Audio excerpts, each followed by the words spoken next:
సికింద్రాబాద్ కంటోన్మెంట్లో పలు అభివృద్ధి పనులకు మంత్రి పొన్నం ప్రభాకర్ ఎమ్మెల్యే శ్రీ గణేష్ శంకుస్థాపన చేశారు. కంటోన్మెంట్ అభివృద్ధికి తెలంగాణ ప్రభుత్వం కట్టుబడి ఉందని మంత్రి పొన్నం తెలిపారు.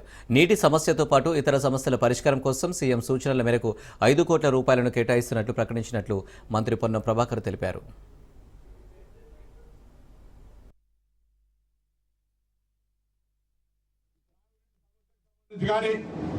ఇతరత్ర ఏవైతే గణేష్ గారు కోరినారో వాటిని కూడా శాంక్షన్ చేయడానికి ప్రతిపాదనలు ఒక 5 కోట్ల రూపాయలు ఇవ్వాల్సిందిగా ఈ సందర్భంగా 5 కోట్ల రూపాయలని కంటోన్మెంట్ నియోజకవర్గానికి శాంక్షన్ చేస్తూ గౌరవ ముఖ్యమంత్రి గారి పక్షాన వాస్తవస్తుని అడిగినా గణేష్ అన్న పోతుందని అడుగుతారు. మరి ఏం చెప్పాలి?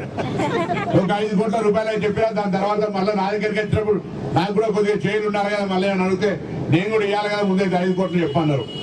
కాబట్టి ఎండాకాలంలో నీళ్ళ సమస్య రాకుండా అటువంటి పనులకు ప్రాధాన్యత ఇస్తూ ఇంకా ప్రజలు చాలా తీవ్రంగా ఎదుర్కొంటున్న ఇబ్బంది ఉంటే ఆ ప్రతిపాదనలు చేయండి. కంటోన్మెంట్ పరిధిలో గౌరవ మంత్రి వర్యులు ఎస్డిఎఫ్ కింద స్పెషల్ డెవలప్మెంట్ ఫండ్ కింద 9.4 crores వర్క్స్ అన్ని కూడా గౌరవ ఎమ్మెల్యే గారి ప్రపోజల్స్ అప్రూవ్ చేయడం జరిగింది.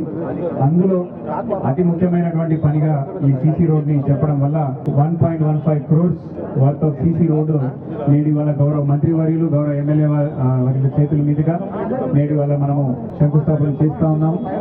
ఈ వర్క్ సిఆర్ఐసి ఎస్సీ గారికి కూడా ఎప్పటికప్పుడు రివ్యూ చేస్తా ఉన్నాం. గౌరవ మంత్రి వర్యులు ఎప్పటికప్పుడు మన వర్క్స్ ఫాస్ట్ గా ఇంకా ఎగ్జిక్యూట్ చేయాలా, ఇంకా గవర్నమెంట్ నుంచి ఇంకా మందులు నిధులు ఇంకా మనం అడిగే ఆస్కారం ఉంటుంది కాబట్టి తొందరగా కంప్లీట్ చేయాలని ఎప్పటికప్పుడు కూడా వారు ఆదేశాలు ఇస్తా ఉన్నారు. దానికి అనుగుణంగానే మన సిఆర్ఐసి ఎస్సీ గారు వారి డిఈ అండ్ టీమ్ అందరికీ కూడా అలర్ట్ చేసి కంటోన్మెంట్ 9.4 crore వర్క్స్ అన్ని కూడా ఇంకొక 2.5 months అంటే జూన్ ఎండ్ కల్లా కంప్లీట్ చేసి ఈ కంటోన్మెంట్ లో ఉన్నటువంటి ఈ పనులని కంప్లీట్ చేసి వీళ్ళందరికీ అందించే విధంగా చర్యలు తీసుకోవాల్సిందిగా ఎస్సీ గారు కూడా ఆదేశాలు ఇవ్వడం జరిగింది.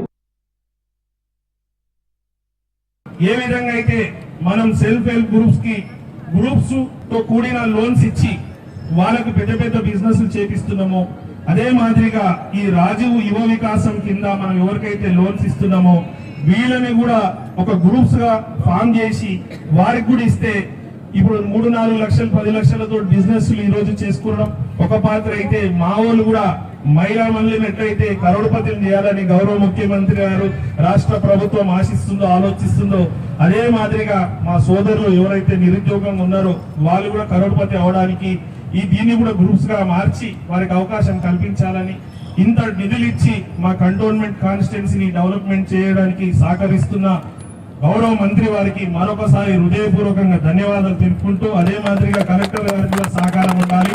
మరీ ముఖ్యంగా మా దగ్గర కొంతమంది మహిళా మందులన్న collector sir this is very important. గత ప్రభుత్వం బీఆర్ఎస్ కొన్ని డబుల్ బెడ్రూమ్ ఇల్లులు మా కాన్స్టిట్యున్సీలో కట్టి అప్పుడున్న బీఆర్ఎస్ వాళ్ళు కొంతమంది ఏదో అవకతవకలతో కట్టిన ఇల్లులని వాళ్ళకు కేటాయించక అనేక గందరగోళమై మీరు కూడా టీవీలలో పేపర్లలో చూసిండొచ్చు. దాని ద్వారా ఇప్పటికే మా దగ్గర మట్కోట్ సిట్ విలేజ్ దగ్గర ఉన్న డబుల్ బెడ్రూమ్లు మారట్పల్లి డబుల్ బెడ్రూమ్ ఇల్లులు ఇంకా కేటాయించలే.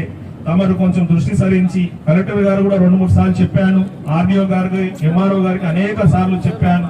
దయచేసి మీరు పారదర్శకంగా వీళ్ళని సెలెక్ట్ చేసి ఎవరెవరైతే ఇప్పుడు ఇల్లు లేని వాళ్ళు ఉన్నారో వాళ్ళకి ఇల్లులు కేటాయించడానికి మీరు తొందరగా చేయాలని మీకు ఈ సభ ద్వారా మీకు కోరుకుంటూ